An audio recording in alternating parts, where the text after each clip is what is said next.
Well, hi everyone. Just it's Darius Bucher. Once again, I am the Canadian rep for RTI, the makers of Teabag fertilizer. I have my own consulting firm, Integral Forest Management. And today I'm walking a block in one of the drier IDF sites that you would find in the southern interior of BC. Dry sites have been a challenge for a lot of people, and once again, people are always wondering whether it's worth fertilizing dry sites at the time of planting. So this particular site, just to give you a bit of a background, would have been planted this spring, which was the spring of 2022, and we had a really wet spring, just a beautiful spring for growing trees. All of the trees grew really well. They were all fertilized at the time of planting, and I just want to give you the planting specs for the site, what they had, and they were just excellent.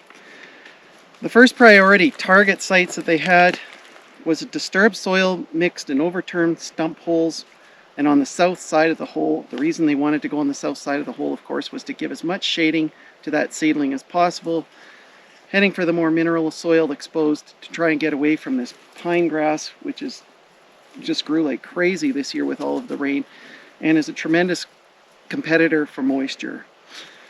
The other thing to note about this site is that even though we had a wet spring, the summer dried out. Once we hit late July, August, we basically have not seen rain on this site until now, and now we're talking mid-October. So it's been a long time since this site has seen any rain. But despite that, I'm really liking what I'm seeing. The planting was overall done quite well. The site prep was quite well done. And not only that, fertilizing the trees at the time of planting really helped them establish. Of course, the fertilizer used here would have been the Chilcotin-paks for drier sites. So establishment is key, because what happens at the time of establishment, once again, is going to dictate the trajectory of your tree for performance over its lifetime. And not only that, the establishment now, when you've got this kind of grass moving in on the site, you're going to have this kind of competition. You got to get these trees out of this stuff as quickly as possible, or they're going to get overtaken. If they don't have any vigor by the end of the first growing season, even if they survive, they're not going to make it. So thinking survival way beyond year one is critical on these sites. So at any rate, here we're going to take a look and show you some trees on this.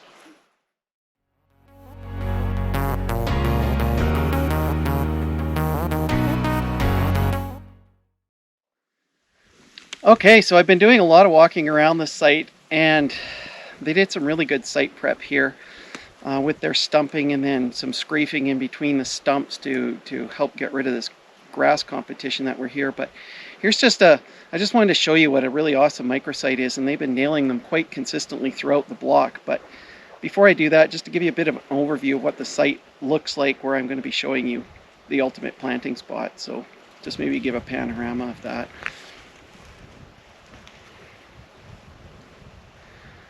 If you can get your trees in the right microsites in these type of blocks, even though they're really dry, even though they have the grass competition, you can be looking for good success even with your Douglas fir. So the spot that I'm wanting to show you, and the planter here just nailed it, is here's a depression from a scrape. They placed the Douglas fir right at the bottom of that scrape. And notice now, here we are about noon and it's October.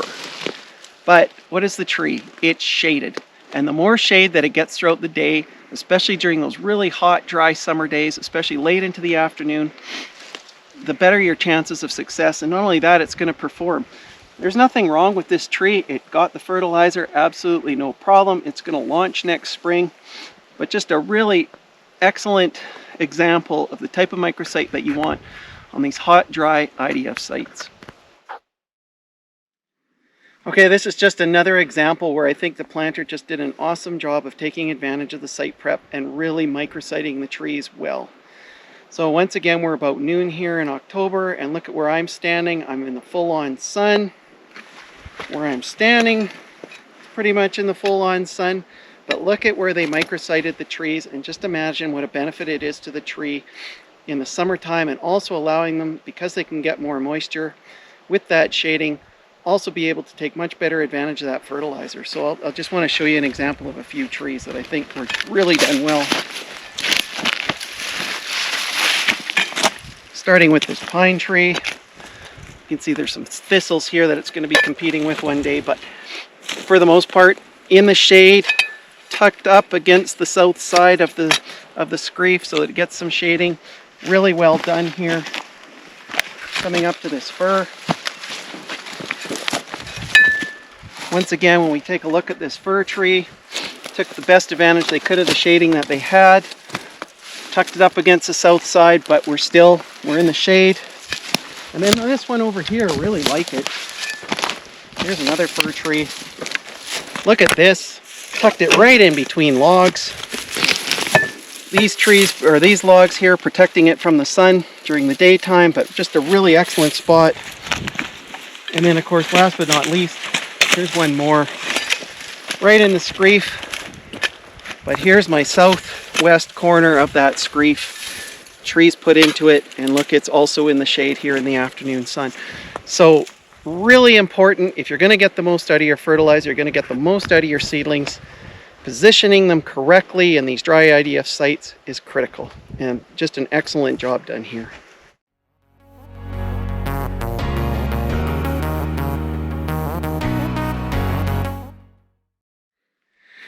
Okay, now here's an example of a tree that didn't make it, and believe me, I could probably count on one hand how many trees didn't make it throughout this block. Planting was done really well, like I said. So not very much mortality. I had a hard time to find a dead tree, but I did manage to find one. Some things I want to point out. First and foremost, notice that in this tree, it's in the sun. And here we are in October at noon. You can only imagine what that would feel like in the middle of August when it's 35 degrees outside. The other thing to note, people wonder at times, did fertilizer kill their trees? Well, here, when we take a look, come zoom in on this tree again. Something really important to point out is that I see leader extension. So we had a really wet spring, remember? But the summer in August and September and into October was really dry. When I see a fully extended leader, it means that the tree was just fine in the spring. It did what it needed to do. It was okay, but the drought just ended up being a little bit too long for it. So this would have dried out and died maybe in August, September. It just didn't have enough moisture to keep it going, especially being exposed in the afternoon sun the way that it was.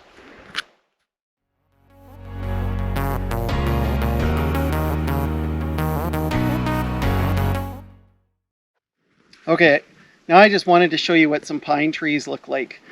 Some people wonder whether it's worth fertilizing pine or not. Well, I'll let you take a look at that, but I'll also, these trees, the planters did an awesome job of putting them in the optimum microsite. So come take a look over here.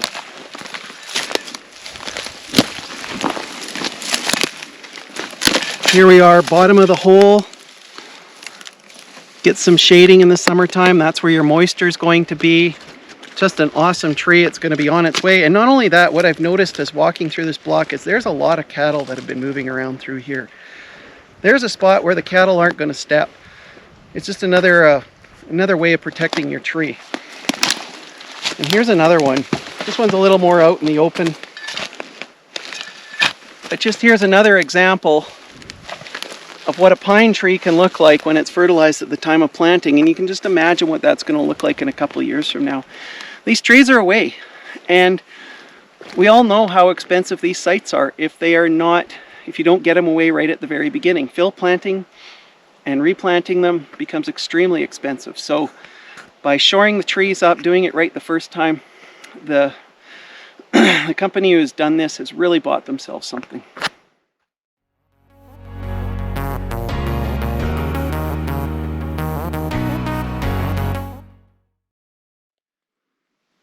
Now, what would a block be without a little bit of larch? And they mixed a bit of larch for species mix in here. Awesome performance. Getting to be as tall as my shovel almost. Some of them are as tall. But here's an example of a few larch that were planted. Nice microsites once again. Shovel for comparison. Just great trees. But when you fertilize at the time of planting, boy, you can sure get your trees away. Here's another one. Just awesome trees.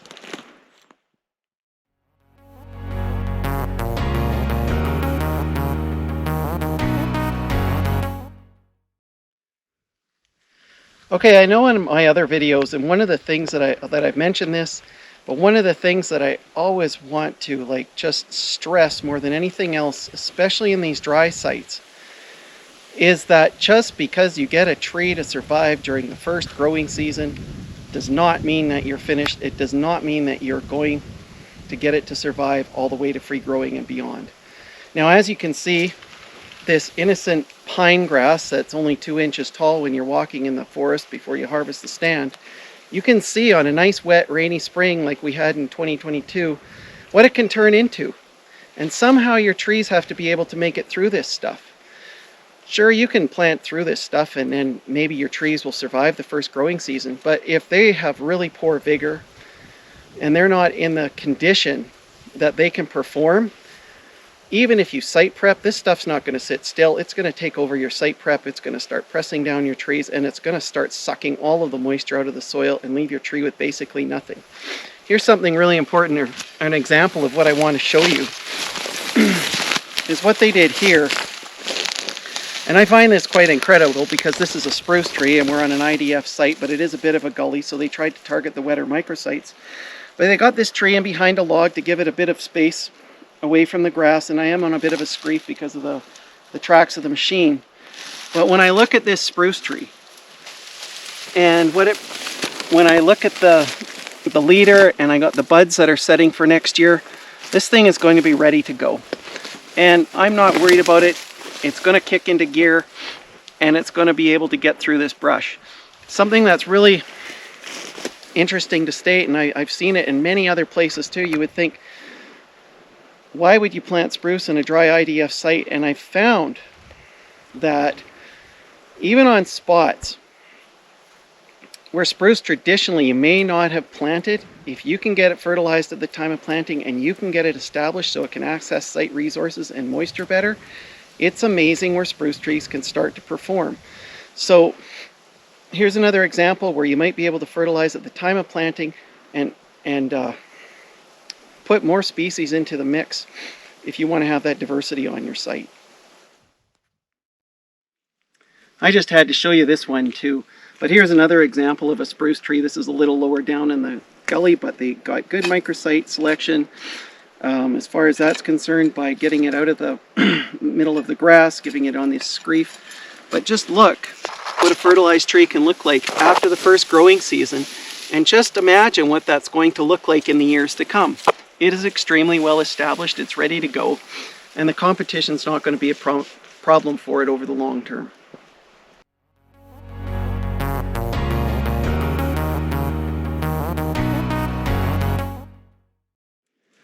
Okay, it's not always possible to prep every square inch of every block, and sometimes you're in a situation where you just plain can't have site prep done because your slopes are too steep or other operational constraints. But at any rate, here's an example of what a planter did in a situation where it was a raw plant spot, and they did a really good job with this one too. This is where you'd want to place it. If I part the grass here, you want to come in close. And here's a Douglas fir that was planted this spring. You'll note it was right up against the stump. We got some logs, more shading for this tree, but this is about as much protection as you could possibly give it in this type of situation, and it worked out okay. Once again, fertilized at the time of planting. So if you're in a raw plant situation, you certainly don't want to have your seedlings out in the open. You want to try and tuck them up against a stump or some other obstacle.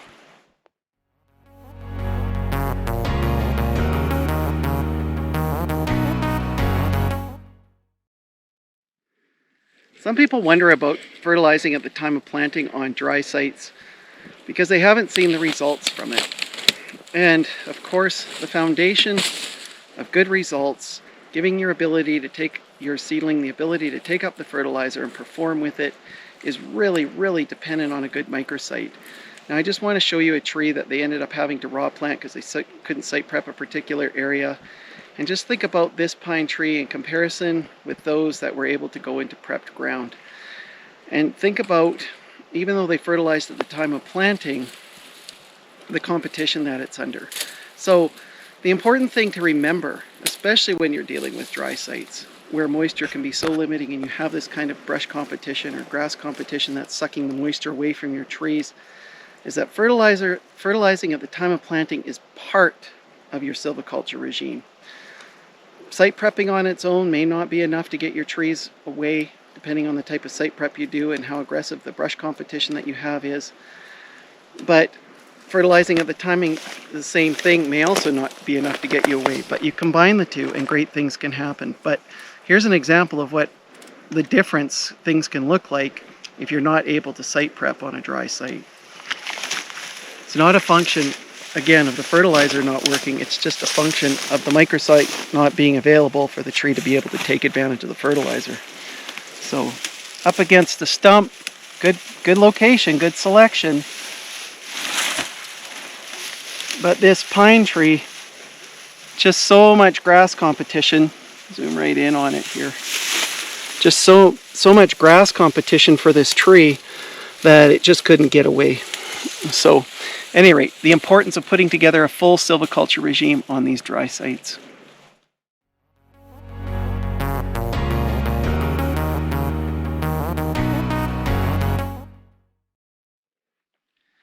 Okay everyone, I hope that you enjoyed that video and that you liked what you saw. The big take-home message that I hope everybody got is that fertilization at the time of planting with RTI Teabag fertilizer, in this case the Chilcotin-paks, can work extremely well. The forester who was in charge of this site, this is a very challenging site, but they made it look easy because they put together a full silviculture regime that worked for the site and allowed the seedlings the best opportunity available to be able to get ahead of the competition that they were facing and to get established. The one thing that I want to stress, and that I keep stressing, is the fact that fertilization at the time of planting to work the best is part of a complete silviculture regime. It is not the entire regime. It is not a silver bullet. In this particular situation, they site prepped, they got really excellent microsites, positioned the seedlings well, and as a result, the trees had the best opportunity to take advantage of the fertilizer and to utilize it. And it's going to benefit them not just in year one, but years beyond down the road. Now I know that everybody isn't in that situation where you can site prep everything, because sometimes, like I was saying before, you can end up with slopes or other operational constraints that prevent you from doing it. But in those situations, even in raw planting, fertilization at the time of planting can help your seedlings, but to the degree that it helps is going to be dependent upon favorable microsites being available. And the best microsites, of course, are going to be up against your logs and your stumps and in open areas that are free from your brush competition. So once again, you're still putting together a full silviculture regime. You're thinking beyond not just the fertilizer doing everything, but also the positioning of the seedling. So if any of you have any questions, I want you all to be successful on dry sites and to get the benefit of the fertilizer. So please don't hesitate to contact me at integralfm@telus.net. Thanks again for watching.